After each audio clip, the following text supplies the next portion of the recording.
জানি না ইলিশ মাছের যত রেসিপি রয়েছে তার মধ্যে আমার সব থেকে পছন্দের হলো ইলিশ মাছের ভাপা। আজকে আমি তোমাদের একদম কাঁচা ইলিশ মাছ দিয়ে ভাপা রেসিপি করে দেখাবো। যারা এখনো কাঁচা ইলিশ মাছ দিয়ে ভাপা রেসিপি করে দেখোনি তারা অন্তত একবার হলো ট্রাই করে দেখো।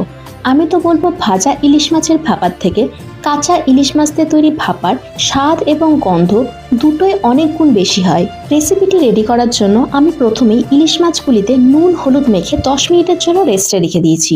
ততক্ষণে মিক্সিতে কিছুটা পরিমাণে সরিষা, পোস্ত, কাঁচা লঙ্কা আর জল মিশিয়ে একটি স্মুথ পেস্ট রেডি করে নিয়েছি। পেস্টের মধ্যে সমস্ত রকমের মশলা, স্বাদ মতো লবণ, কিছুটা পরিমাণে কালো জিরা, সরিষার তেল আর দুটো তেজপাতা দিয়ে ভালোভাবে মেখে নিয়ে ওই ম্যারিনেট করে রাখা মাছগুলিকে দিয়ে আবারও উপর থেকে কিছুটা পরিমাণে সরিষার তেল, কাঁচা লঙ্কা দিয়ে 20 মিনিটের মতো স্টিম করে নিলে আমাদের ইলিশ মাছের ভাপা রেডি হয়ে যাবে। তোমরা কিন্তু অবশ্যই বাড়িতে ট্রাই করে জানাবে আজকের রেসিপিটি তোমাদের কেমন লাগলো।